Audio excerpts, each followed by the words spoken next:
I'm Lara Land, somatic coach and yoga teacher trainer, and this is the Beyond Trauma podcast. What a couple of years we have had. The challenges continue to grow, and more of us are experiencing some level of traumatic stress. My commitment here is to bring you the most up-to-date insights on exactly how trauma affects our mind, body, spirit system, and how we can work with our bodies to soften its impacts.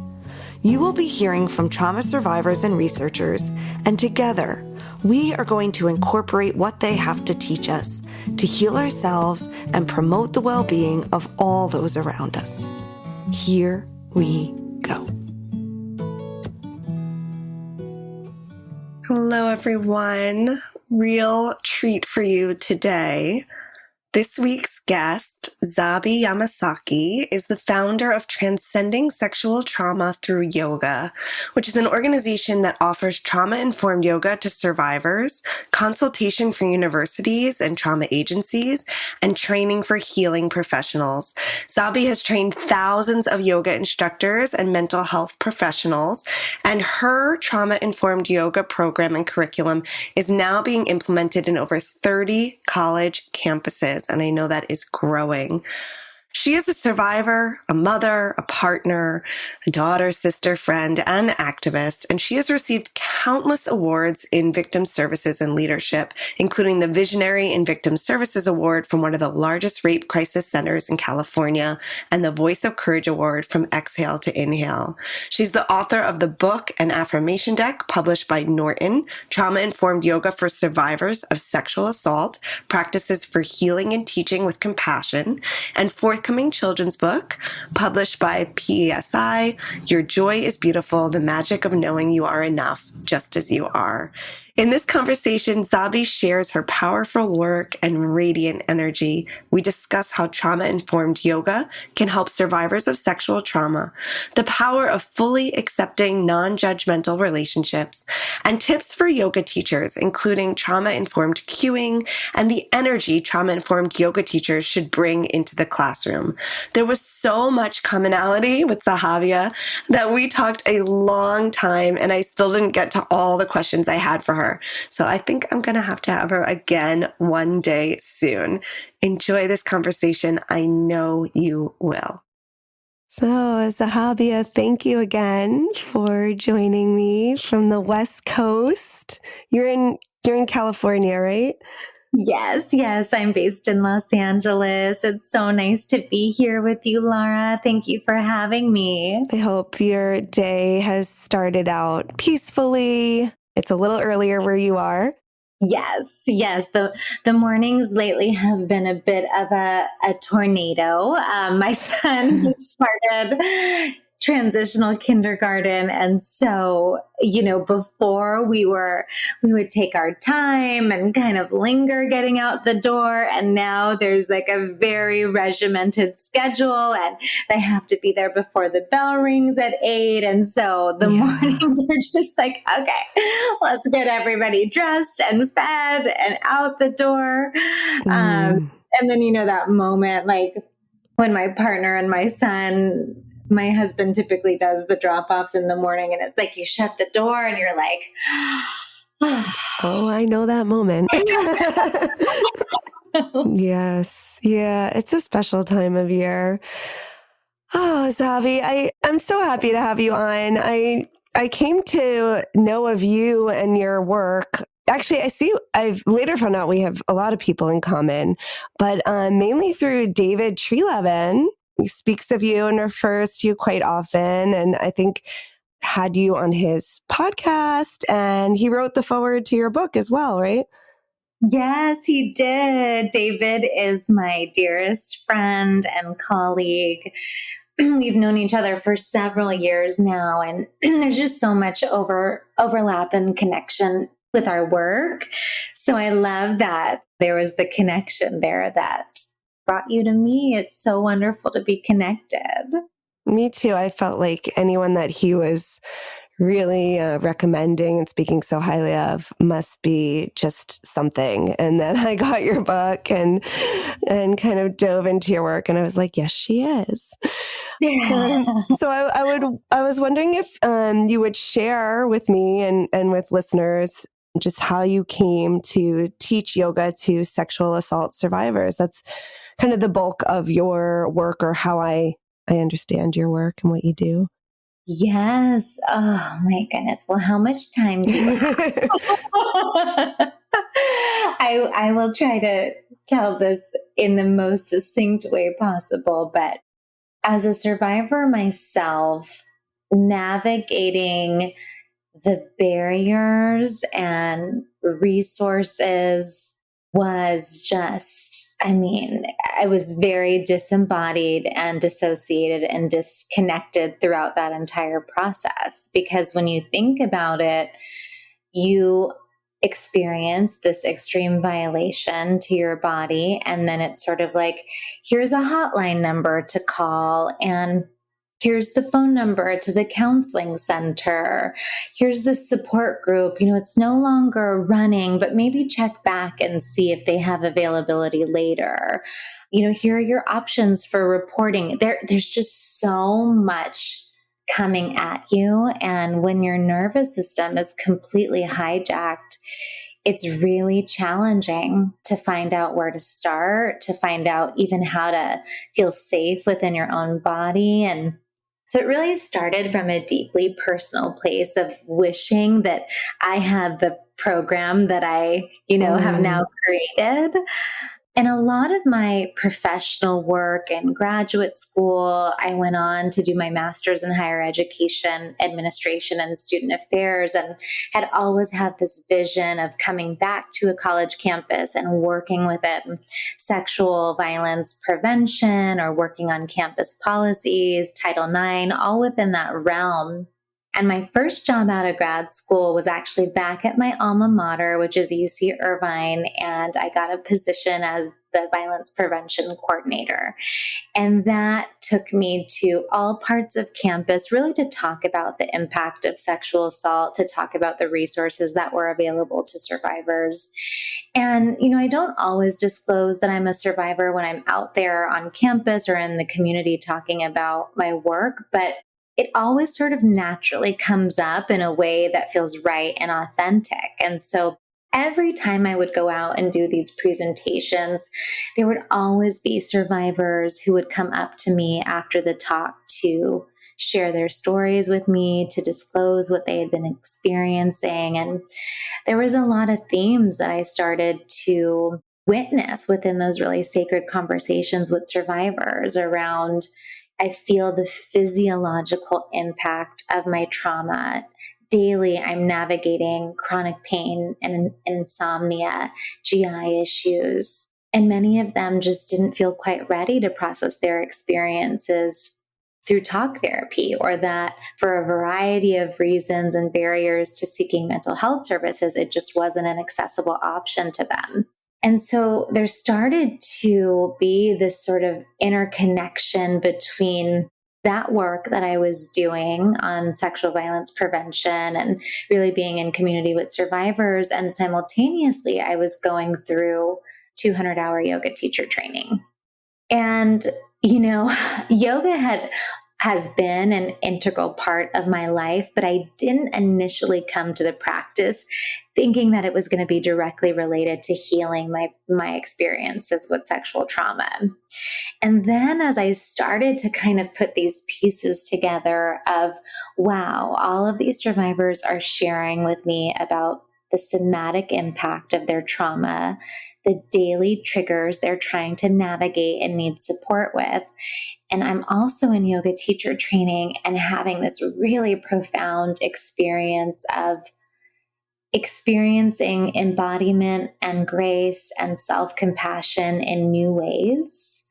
And eventually, those two worlds came together, and I created an 8-week trauma-informed yoga series for survivors. And I remember one day I woke up at 3 a.m. in my pajamas, and I just started to write. And I think that's similarly how the book process went I know we're going to talk about the book a little bit later.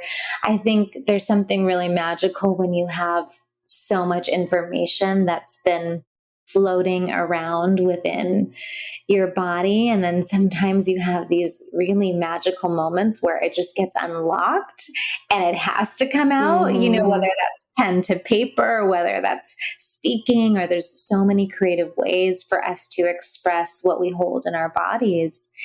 And that curriculum came to be, it's themes around assertiveness and boundaries and safety and just a lot of the topics and tools and practices that I really needed during that initial time post that experience of trauma, which I still come back to all of the time because we know that healing isn't linear. Mm-hmm.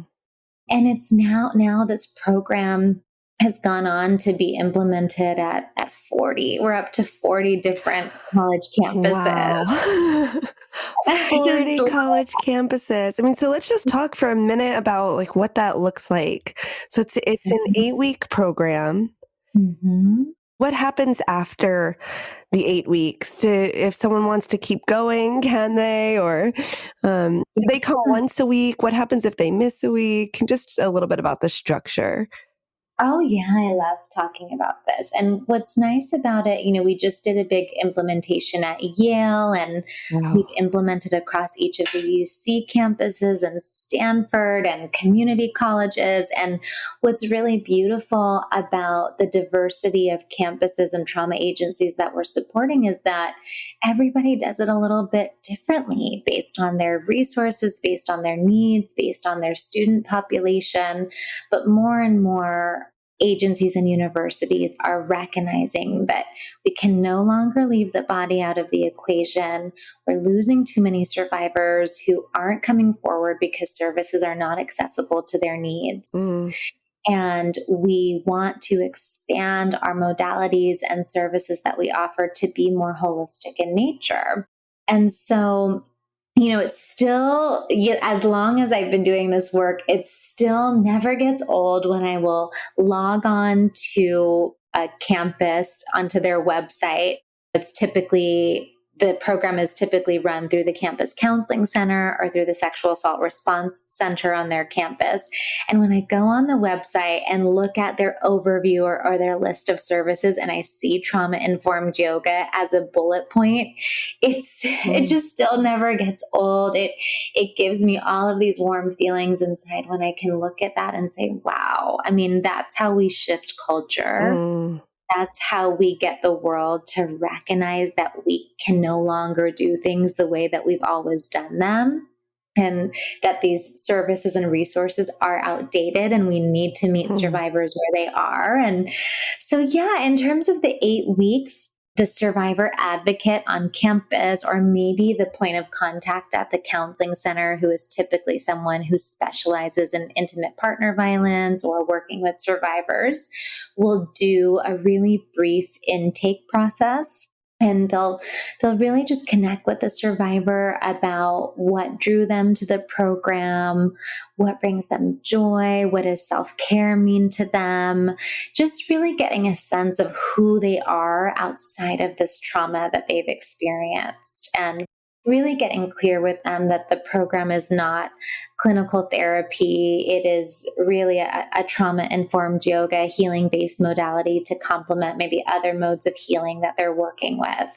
And they start on week 1, and the asanas and the themes really build upon each other in nature. So typically, of course, some of the students have to miss classes, and we never make it so rigid that, you have to come to every single class. But we do find that survivors who are able to come to as many classes as they can, they're offered once a week for 8 weeks.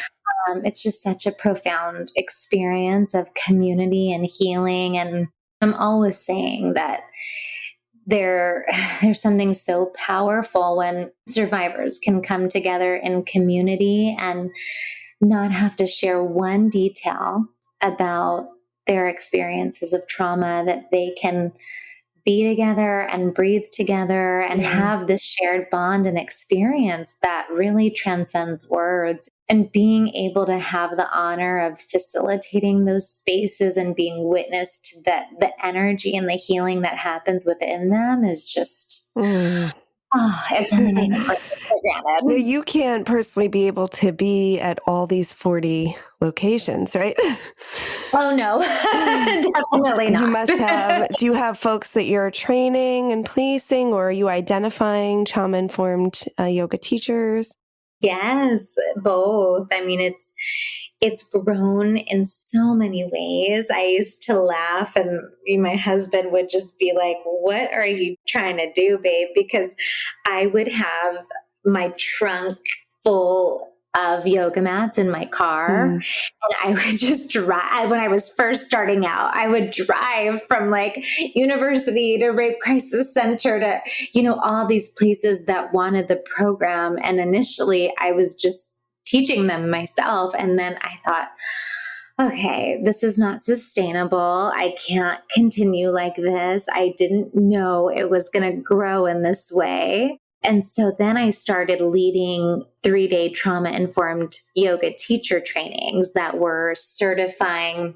Initially, it started out as just yoga teachers, but now we've opened it up to mental health professionals and other healing professionals who want to integrate the modality into their work. But when I initially started, it was yoga teachers. So I was training a lot of folks to teach from a trauma-informed lens. And then we had a core group that I trained in the 8-week curriculum. And it really started out as typically college campuses and agencies that were California based, but now it's grown all over the country. So now I'm training folks in other states, and people will go through my training online and then offer, the program at a local university. We just had a woman in Australia go through the training and is now, integrating the concepts into a local university there. So it's just so much bigger than me now. Yeah, I think you really tuned into something with focusing on the universities. And as really that's the demographic that you wanted to touch. And I wonder if that was because of your own experience, or if there are statistics you might share about the kind of violence that happens at universities. And there were some specific reasons that you went that route.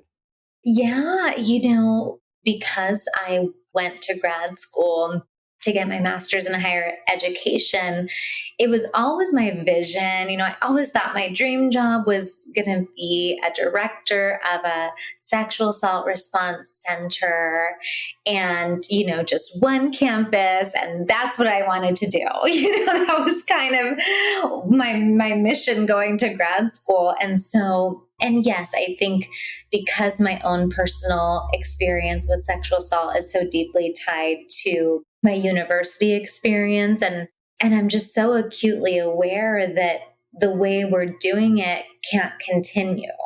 Yeah. I think about other friends who went through similar experiences to me at the time. And thank goodness that we had each other to create our own community of support, because at the end of the day, what it comes down to is that healing is so vast. And when we think about our various intersecting identities, our needs, I know for me as a woman of color, growing up in a very religious Muslim family, Indian parents, I'm a daughter of immigrants, I didn't have a lot of options in terms of feeling like I could express openly what I went through. I felt a lot of shame around it.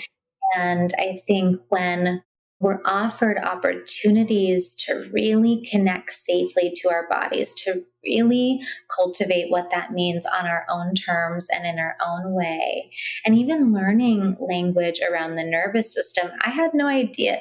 When I was in college, I'm like, what is the nervous system? Like, I had never even heard that word before. And now I'm so tuned in to daily, like, what does it mean to activate my parasympathetic nervous system, and why is that important? And it's just been very important for me. Even like you think about survivors who go through this experience at university, and then the next day they're sitting in a lecture listening to something that's incredibly traumatizing. There's no trigger warnings. I think a lot of the reason we struggle as adults is because even as children and in college, we don't have a lot of models of rest. Just told to keep going and keep powering through and figure it out. There's not a lot of softness and grace and rest, and especially at university and that time in life, it can be. And I'm thinking, you're away from home, you're away from your support system many times. You might have worked really hard to get there, or a lot of people might have contributed to your being able to go there. So there's this pressure to make it work and to keep going. And all those factors can contribute, of course, to one's ability to seek support or take rest or share the experience at that time. Absolutely. As you said it so beautifully, I think about how many students work so hard to get there and they just don't feel like they have any other options. And it was so beautiful when we started seeing survivors come through the trauma-informed yoga program at these various campuses, because we were seeing students who would never have set foot into that sexual assault response center or made an appointment at the counseling center suddenly come through the trauma-informed yoga program because it felt like an accessible option for them. And, I think about that the first time we implemented the program at UCLA, there were 40 survivors who submitted an interest form who wanted to participate in this program. And of those 40 of them, only 10 were currently connected to a survivor advocate or to counseling or had sought any type of support related to their trauma. So the other 30, this was their first entry point. Wow. And if we can reach students in this way, that creates accessibility. And even through the pandemic, it was so beautiful because even though we were on Zoom, we found that the retention was even higher on Zoom because people could be completely anonymous. If they wanted to keep their cameras off, if they weren't ready to be in a community with others saying, I'm a survivor, that they could be completely off camera. They didn't have to participate if they didn't want to, but they could just take in the classes in their own way. And then I would get the most beautiful, messages, private messages in the chat or emails later, just saying how beautiful it felt for them to receive and to not have to be on. So I just think it's pretty amazing how it's all unfolding and continuing to unfold. And I'm really inspired by what's happening in our field as well. I mean, Lara, you have your book about trauma-sensitive yoga coming out. There's been so many amazing resources and diverse authors who have released books on this topic. And we're just seeing this really beautiful community that's unfolding. And we have resources now that we didn't have even just 5 years ago. That's true. I saw you dropped a long list. I knew some of them, but not others recently. And we'll link your Instagram, of course. I think you dropped a long list of great resources and gave a little love to some other authors in the space, which I thought was very generous and wonderful. And I saved it. I was like, I have my reading list for the year. I know.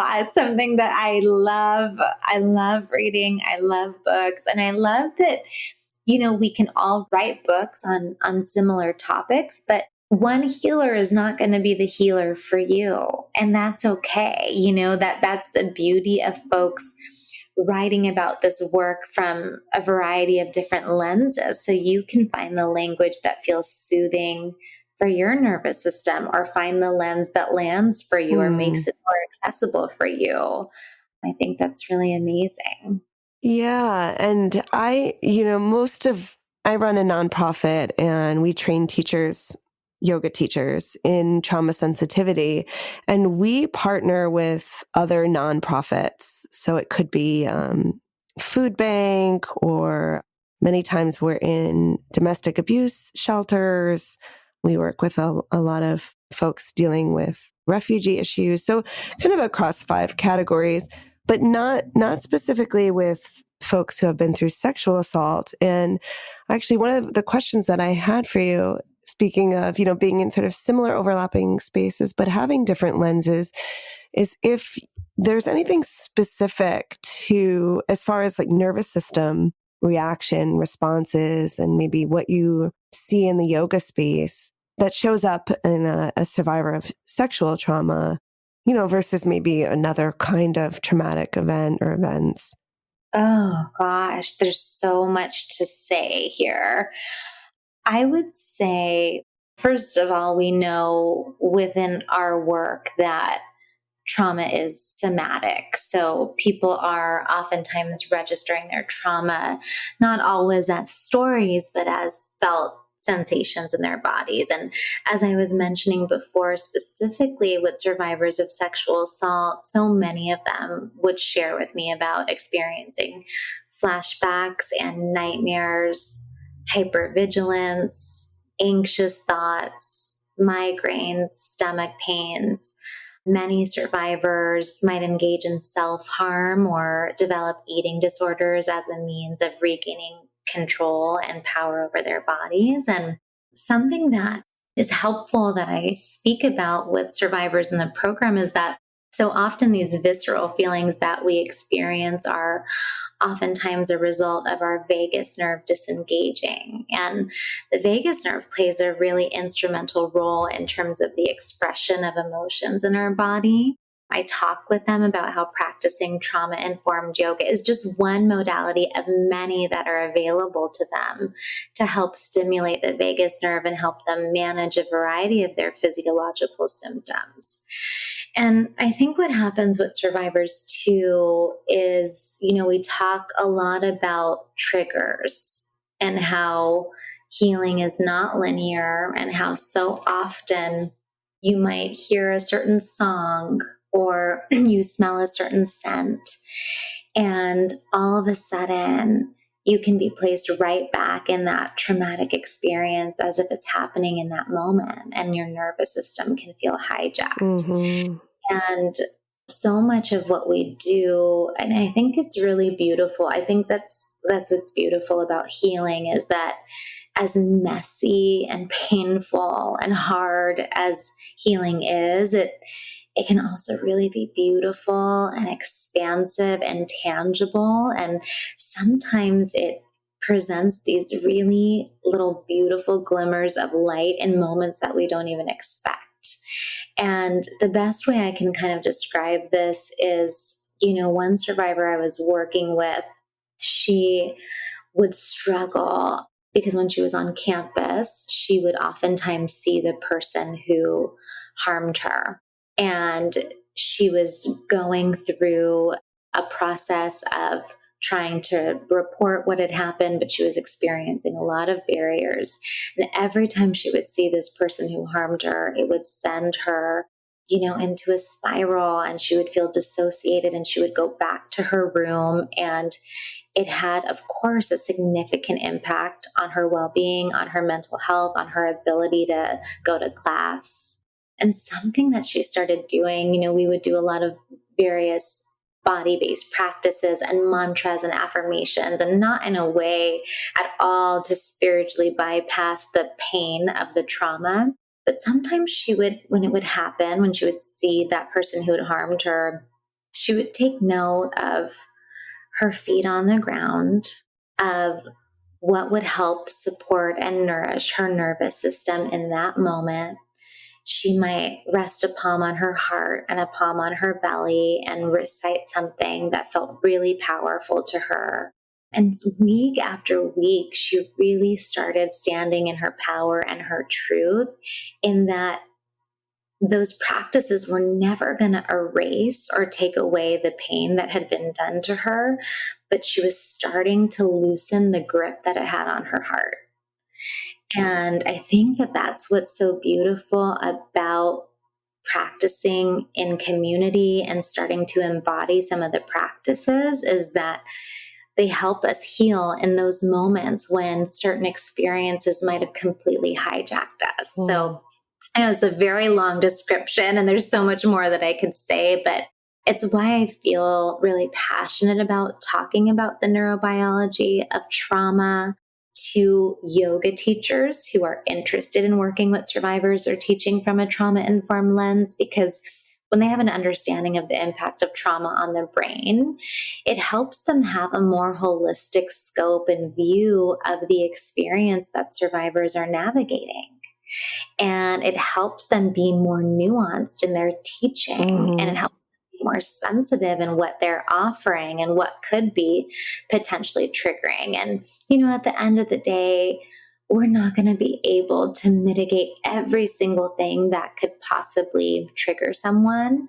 But what we can do is hold the container with strength and safety and do our very best to really cultivate that nervous system, trauma-informed space, and really be gentle with those that we're holding space for and ourselves. Because when we're working so intimately with the body, we're definitely not having uniform experiences, right? So we have to really lean into the discomfort of that. And I think, practice that compassion with ourselves and each other. Yes, absolutely. And I want to ask you more about that and how you're incorporating that sensitivity into the yoga space. Before I do, I just wanted to, because I have so many questions for you, Zabie. Sorry, I talk so much. It's wonderful. Oh, it's beautiful. And please, oh my gosh, just talk and talk and talk. It makes my job easier. And the other way is very difficult, as I'm coming to know during this podcast. So please don't censor. Just talk, because I think we love listening to you, and they hear enough of me.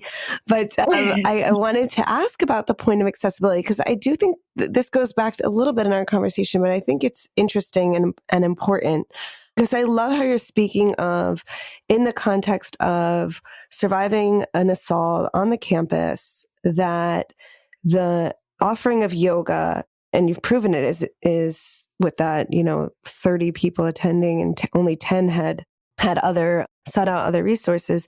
So people are gravitating more toward the yoga, which is somewhat interesting, right? Because in some ways, a lot of conversations I'm in, we talk about yoga as sometimes feeling and having a kind of marketing that makes it feel a bit inaccessible. So it must be something around the communication of how it's being translated from the people that are sharing this offering. Maybe you want to speak to that a little, or maybe it's something where, folks just really know intuitively that they need to get into their bodies, what's happening with their bodies. Maybe the words aren't there yet, or I know, and so I'm now speaking a lot of layers to this question. I know that after reporting a sexual assault, there's a lot of questioning that happens, and folks can be victimized again, having to defend their story, and there can be an internalization of self-blame and shame by the way the questions are asked. So maybe there's just a feeling that, that folks don't want to talk at that time. Can you speak to any level of that question? Oh, yes. There's so much to say there. I would first say I'll start with kind of the way that the program is presented and the marketing piece and how that might land. One of the first things I do when I work with a new campus or trauma agency in my consulting work is I really help them have a very strong foundation before they launch or implement the program. And the reason that is so important is that sometimes people think, oh yeah, we just want to offer this trauma-informed yoga class. And I'm like, no, it's not a one-time offering. This is a treatment for trauma that is an evidence-based modality that you are offering through your agency or through your university or center. And given that it's that, it has to be treated with the utmost intentionality in its rollout. And I pause there because, I think initially many of the staff who are involved with the initial implementation think that things can happen a lot faster than they do. Yes. And I think that's an important lesson for all of us because we're all excited. And yes, we want this program up on your website and running, and we want survivors to be able to access it. But first, we need to build the foundation. What does your intake process look like? How many staff can be involved with the implementation? Because it cannot just fall on one person. What resources are available? How much time do we have? Do you want to offer a full 8-week series? Are there going to be multiple facilitators? Or, can a therapist co-facilitate with the trauma-informed yoga teacher? There's just so many elements that we have to think through. And then once we implement and they have their first series, they always come back to me like, Zabie, thank you so much for helping us with our foundation and making sure we had everything that we need, because all the different things that you mentioned did come up. And we're so glad that you prepared us. And I always want to be like, I don't want to say trust me, but I also want to be like, trust me, I've done this many times and I want to set you up for success. And so, and that comes too with, we want to build out the web page.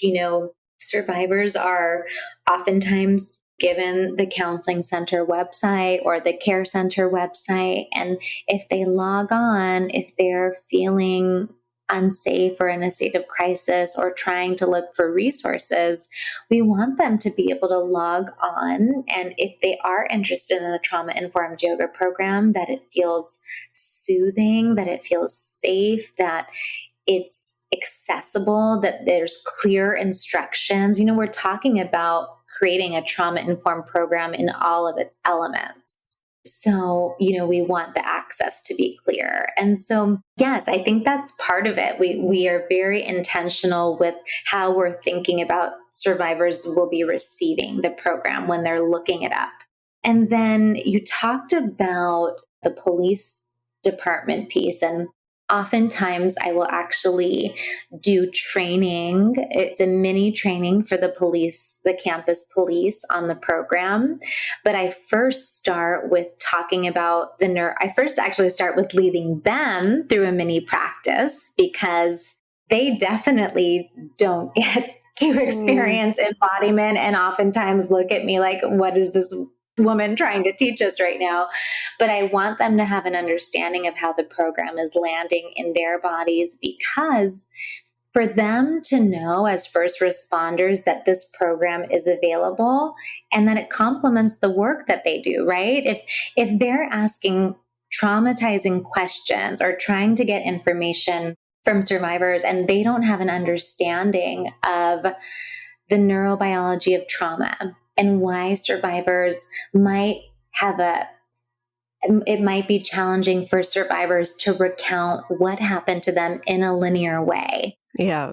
I oftentimes reference Rebecca Campbell's work of the messiest desk, of if you can imagine that there were Post-it notes all in sequential order on your desk, and someone came over and wiped those Post-it notes away, crumpled some, moved some in another direction. That's oftentimes what's happening to the memories that survivors have associated with their trauma. They become incredibly fragmented. And so even just like 30 minutes or an hour with the police department to do a mini practice to talk about the neurobiology of trauma, for them to know how to make resources or referrals to the program for any survivors that are coming to them, that relationship has been very important. That's fantastic. I've actually done a lot of work with police, with NYPD, introducing many police officers to yoga through our nonprofit. So I know a little bit about how that goes. Oh, I love that. Yeah. to hear about that. Yeah, I had that kind of thought in one of my questions to you about the kind of energy that we're going for in the yoga room. Let's talk a little bit about what the yoga class looks like. And I know we don't want to be prescriptive with our poses. I think I read in your book a question that you get, same one that I get every time I lead a training. You're like, what are the poses that will cure trauma, right? It's not like that. But maybe you can share a little bit about what kind of flow one can expect in one of your classes, or if there are particular shapes that you gravitate towards or away from that, we know like different ways of holding our body tend to result in different energetic feelings. It's not always the same for everyone, especially when there's been trauma. But sometimes there are certain postures which help us to feel different ways. Yes, absolutely. And yeah, just as you said, a shape or a posture for one person could be really nourishing and supportive for them. And for another person, that could feel really activating and triggering. And the same goes for breath work or breath practices. So I would say, typically in the trauma-informed yoga classes that I teach for survivors, we start on the floor with some grounding postures. I like to integrate various mudras and short somatic practices that I introduce them to, whether it's, the 5-step hold, which is inspired by Peter Levine's work, or it might be a butterfly hug, or it might be Adi Mudra to give them a sense of grounding, which is something that I typically gravitate towards when I am in a situation where I'm feeling a little activated. It's resting your thumb in your palms and then wrapping your fingers around your thumb. And you're always in control to the degree you'd like to squeeze your thumb, maybe resting your palms on tops of your thighs or grounding them down. So it's really introducing them to these various practices and then offering choice within those practices.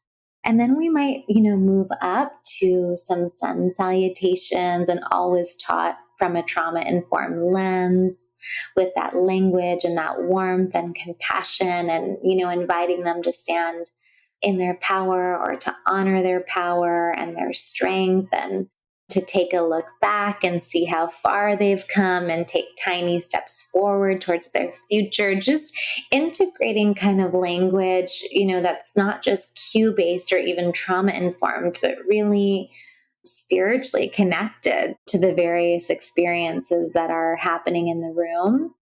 We might move through some warrior twos and then make our way back down to the mat for some seated twists. Or, it's really, what's nice about it too is many of the survivors I've worked with have shared, I love coming to class with you because I know what to expect. Yes. And that's really supportive for my nervous system because it feels predictable, and that's comforting to me. So that kind of gives you a little sense of what it definitely changes based on who's in front of me, because obviously the students that are in class are going to be my greatest teacher in responding to their needs. But I like to kind of integrate that little formula and then see where it takes me when I'm with those in the space. I love that. Like having kind of a skeletal structure and then allowing what's alive in the room to speak to you. And I also get a similar report that, just the same poses every week is great. Yes. I know what's going to be asked of me. I don't have to be nervous about this new, difficult or unusual pose that takes me out of just being present. So repetition is your friend. Yes. And I think that's so important for trauma-informed yoga teachers or those inspiring to be trauma-informed to remember too, because we all put so much pressure on ourselves to oh, do I have to have this fancy flow? And how am I going to remember all the things from my training? And what if I do something that's triggering? And, it's just so much pressure. But when you can remember your intention and come into that teaching space, knowing that a lot of the tools you're learning are embodied and to not have so much pressure to have everything all figured out. Those are actually some of the most beautiful classes I think I've taught when I've kind of gone in with like a little bit of a sense, but not putting too much pressure on myself. Yeah. And let's speak to the trauma-informed language. And I really appreciate how you just described your way of speaking to it, because I didn't have the words for that. I think you said like spiritually connected. I have to say, Zabie, you have your language cues, and the ones you share in your book are the best I've ever seen. And so much to me. No, they really are. And I struggle when training teachers because I try to give them examples, and I find that new teachers, they're so nervous, and they often say, I invite you to, and just saying I invite, right, isn't necessarily invitational. So maybe you can just open that up a little bit and speak to what truly connected, spiritually connected, and aware of what's in the space, how that influences your language and the way that you're, inviting people to move on their own accord. I love this question. I found myself sort of just closing my eyes and, resting my palm on my heart and belly as you were asking the question, because this is so important. And it reminds me of what you were saying earlier about how, many people will come to a trauma-informed yoga training or a certification thinking that they will leave with the formula of, if I just say all the things in this way, or if I follow this very prescriptive checklist, then I will be trauma-informed. But I think when we remember that being trauma-informed is a lifelong process as a practitioner of honoring people's humanity and putting them at the center of their own experience, that it's not so rigid, like it doesn't have to be, I invite you to do that. It's not like sitting in a chair and no eye contact and no, like to me, that's not a soulful, spiritual healing experience. That's feeling like I need to kind of rigidly move through these things that I was taught. And it's probably why I was on another podcast recently with my dear friend, Sahar, and I was sharing how I've never been somebody that's kind of colored in the lines and like done things exactly how they're supposed to be done. I think that's probably why I no longer work, specifically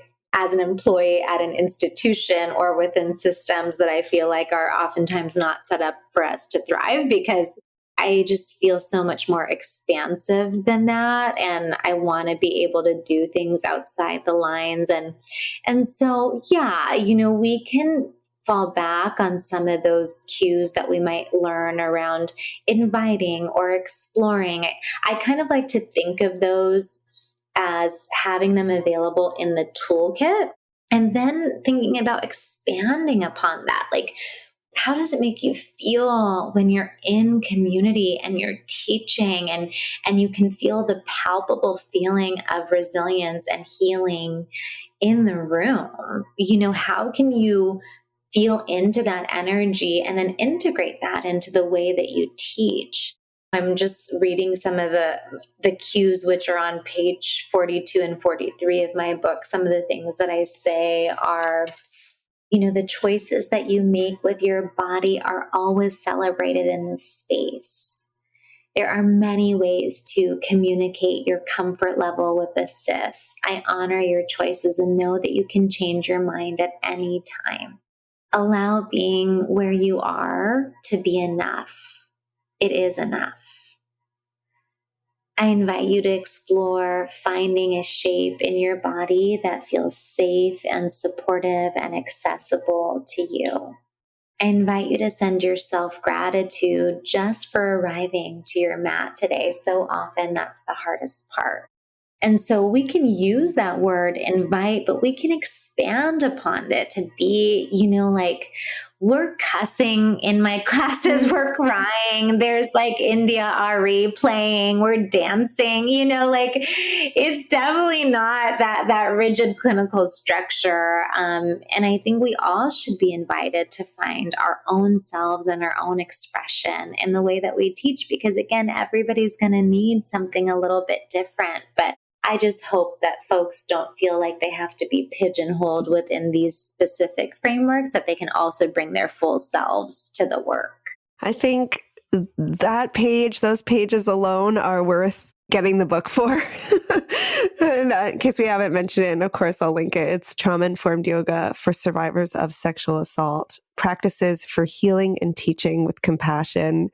And even as I read those beautiful cues, I could imagine your voice. And it was nice to hear you read them.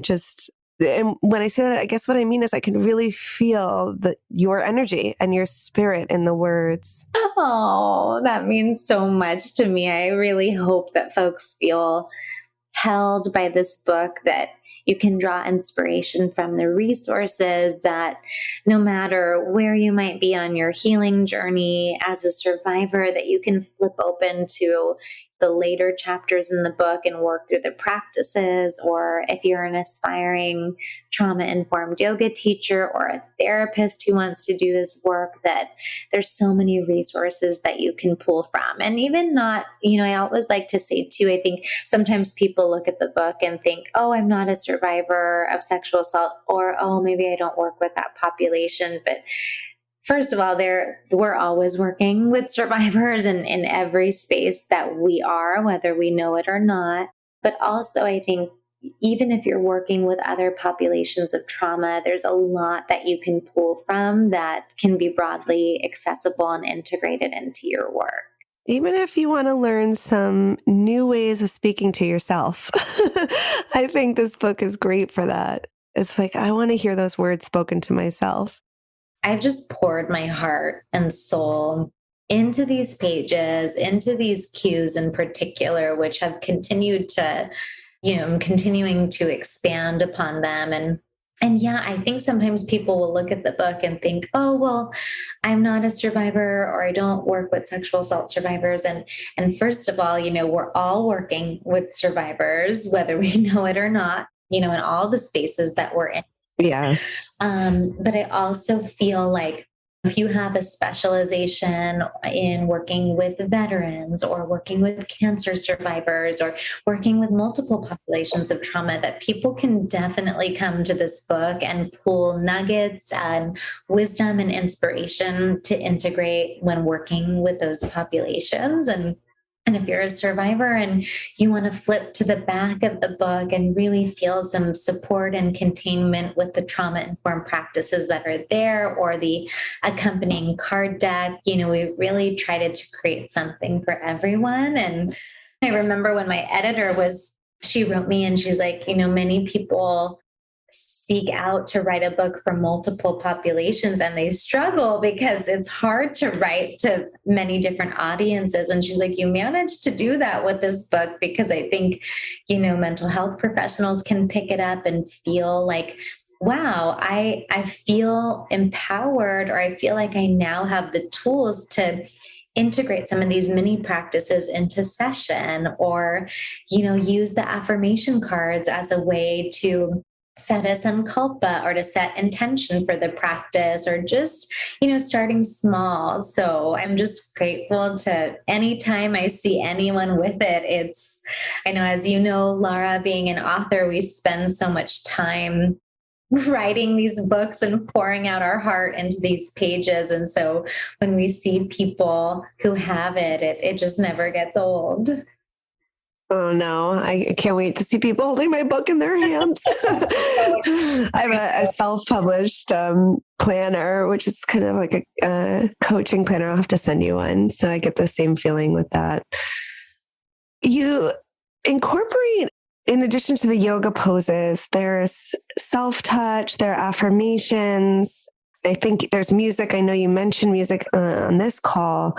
Some of those offerings, and I'm not sure if you're also teaching any breath work, could be considered potentially triggering.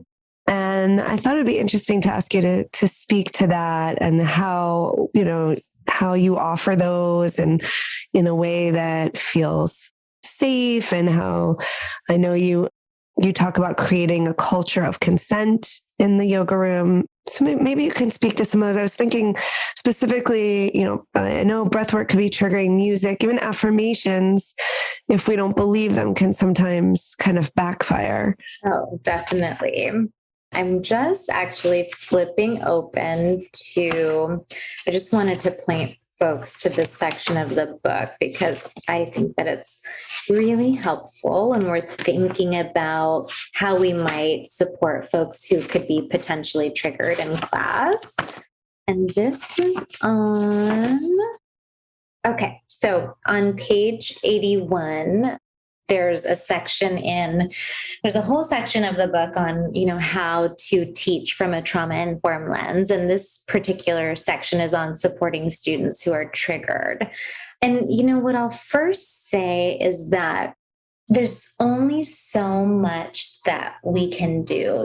There are things that I definitely stay away from doing. I'm not going to be cueing any postures that are exposing of the pelvic area or anything that could be potentially triggering for a survivor of sexual assault.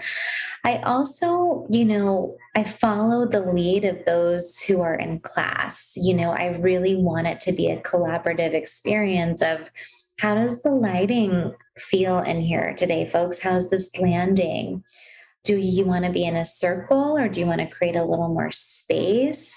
Pointing out where the exit door is and reminding them that they can leave at any time, that when we're in Shavasana, that there are multiple ways to explore shapes of rest. There's no right or wrong way, that rest might be in a seated meditation with your eyes open. Rest might be laying on your side. It might be legs up the wall pose if that feels restorative. It might be starting out one way and then making a shift or a change. Maybe it's knowing that you can exit the room at any time. You think about in many traditional yoga classes or studios that we go to, it's very prescriptive. You might walk into the class and the teacher says, here's a strap and a block, or everybody needs a strap and 2 blocks. Don't leave the room at any time. Only drink water at these designated moments. It's just so often survivors will come to yoga to find healing and then end up feeling harm or re-triggered or re-traumatized. And so much of what I do is I do as much as I can to eliminate some of those of the barriers or the triggers, whether that's hiding straps that might be in the room or being intentional with the music that I do choose. Oftentimes it's very instrumental, with the exception of India Ari's I Am Light and Beautiful chorus, things that I personally find those artists to be very healing. And I'll also tell people what's on the playlist, and it's never been a problem in the past. But I just think, if we overthink it and if we become so prescriptive, it starts making us feel constrained. And when we're suppressing our full selves, it's not allowing us to show up in spaces authentically and with our own healing. So I think about that a lot too, because I think sometimes people will go to a trauma sensitive teacher training and then they start losing some of themselves. They start losing some of their voice because they think it needs to be this way in order to be safe. And I just want to remind people that this is not about stripping away who you are as a teacher. This is instead just adding a few things to your toolkit. And, it might even be And I think sometimes people get really overwhelmed after they leave the training because they don't know where to start. And I say, why don't you maybe just explore today with integrating some of the cues and doing a trauma-informed Shavasana. Maybe just start there and see how things shift within your own physiology and see how students respond. Yeah. And it's so amazing how oftentimes, we'll have teachers who teach at Yoga Works or Core Power and then go into these community classes they're teaching. And they're like, students were coming up to me in tears afterwards saying they've never had spaces held for them in that way. And they felt so much freedom and expression. And, there are tiny ways that we can start. And I would just really encourage folks to get the book, because on pages 82 and 83, there's just so much information about how you can really tend to folks who might be triggered during class, whether that's beginning the practice by having a discussion with students about how they can identify something that feels like an anchor or resource when maybe a painful memory or experience might start to flood their nervous system. There's just so many tools in the book. And so I hope folks can go there to find more resources. Yes, I will definitely send them there. And I think you're so right. What you're speaking to is really the therapeutic relationship and the space holding, this kind of thing that can't really teach.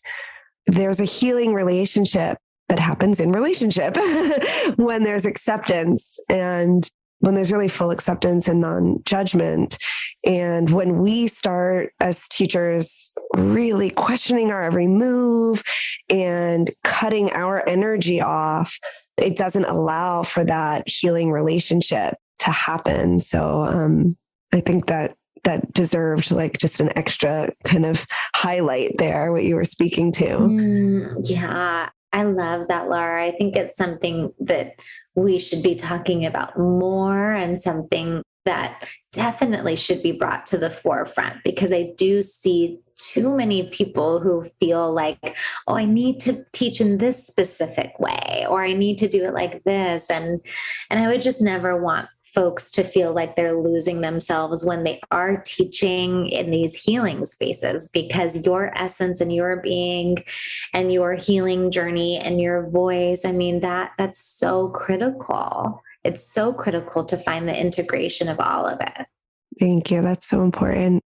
For yoga teachers, I think I've noticed that a lot of you're speaking a lot to yoga teachers lately in your social media, and I would love for some of this audience, definitely yoga teachers.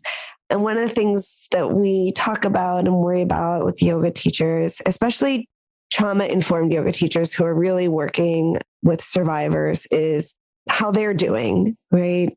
Their fatigue, their burnout, when they think they're not making a difference, how they're taking care of themselves, their own regulation, so that they're not getting that secondary and tertiary trauma. So I wonder, as we come toward our close, what you might want to say to those yoga teachers out there, and or what practices you incorporate to keep your nervous system regulated, through all this work.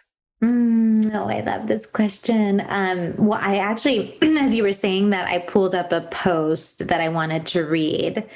And it says, "Dear trauma-informed yoga teachers, I see you thoughtfully preparing for your classes, holding space for others while you tend to your own wounds, working on your trauma-informed cues, creating accessibility for all bodies and identities, providing various options for resting in Shavasana, creating a culture of consent, committing to ongoing trauma education and CEs, inviting students to come just as they are, and tending to your own nervous system with care and compassion."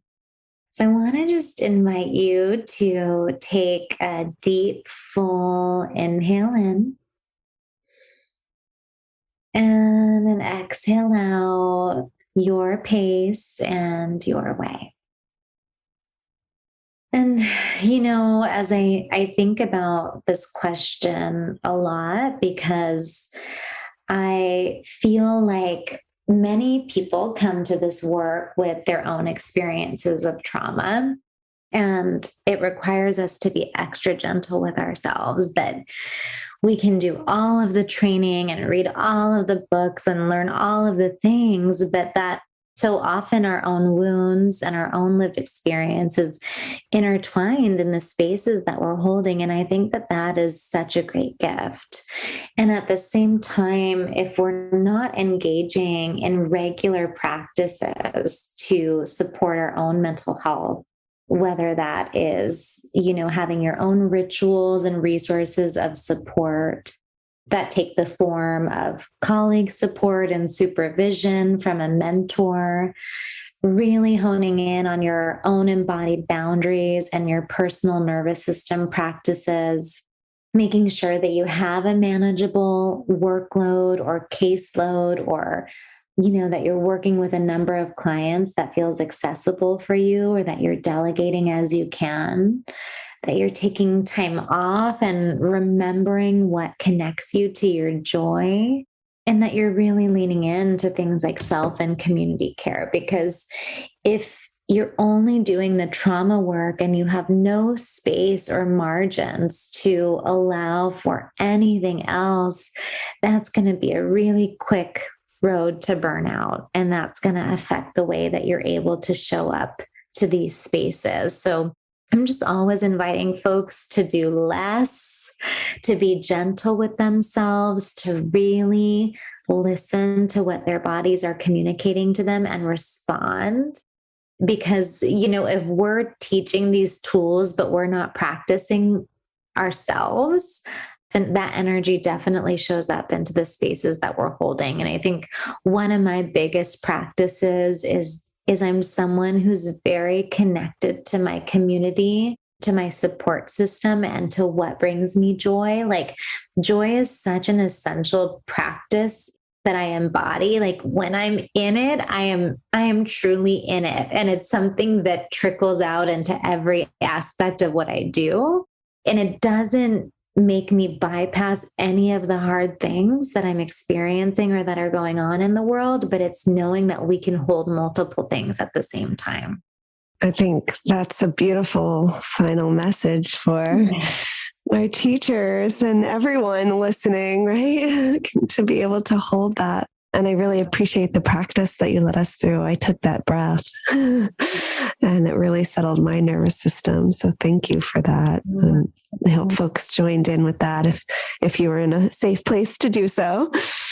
And I really appreciate this conversation. There's a lot more that I would love to talk to you about. So maybe I can have you on another time for a part 2.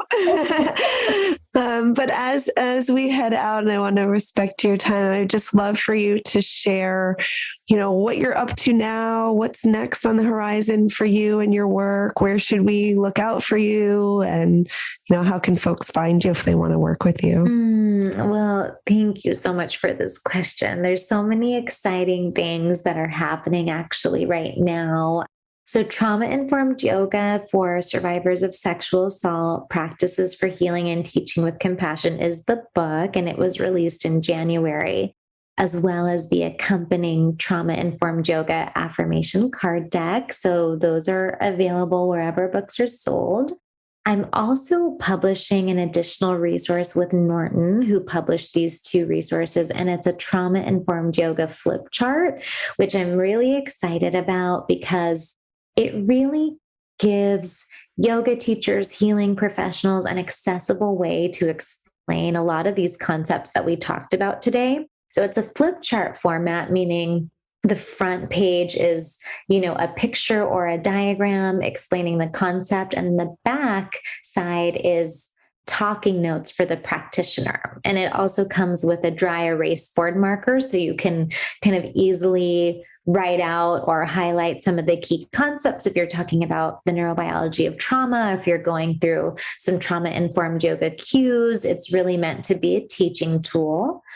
And my children's book, Your Joy is Beautiful, The Magic of Knowing You're Enough Just As You Are, is on its way. It is being published by Pessy, and many of you might know them if there are mental health professionals in this space. They actually publish a lot of amazing mental health workbooks and healing resources, and they're just building out their children's books line. And so that's coming out also in 2023. And I'm writing another book that is called Protect Your Energy, Embodied Practices for Living with Ease. And I'm really excited about that one. It's basically that last question that Laura asked me, but a whole book about that. Yeah, I could feel that from your posts. I could feel that's where you were going with your work. And we just can't stop, right? When I was writing my book, I'm like, never again. I'm like already writing a book when the other one isn't even out yet. I know. It's because I think you start to get in that mindset, and then, the creativity starts flowing, and there's so much to share, and one thing sort of opens up to the next. And yes, I think for those who follow me on social media, you might see kind of that path. I also think when healing happens, it also unlocks parts of you that have been needing some love and attention. And so I've been really nurturing those parts, and it's put me in this place of creativity. And there's a lot of different book events that you can find both on the website and on social media.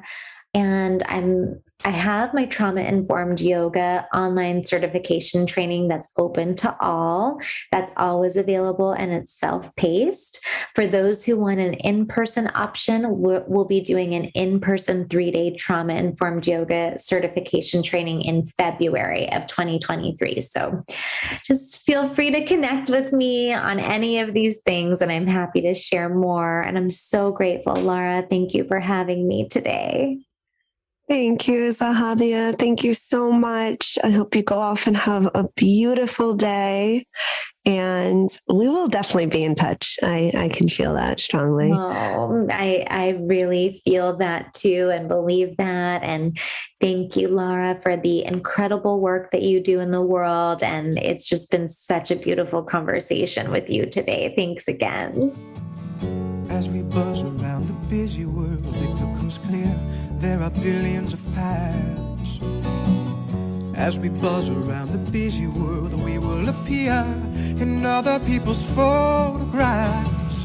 As we speed through the centuries, we will collide and the light will bend. We will be accidentally immortalized in someone else's land.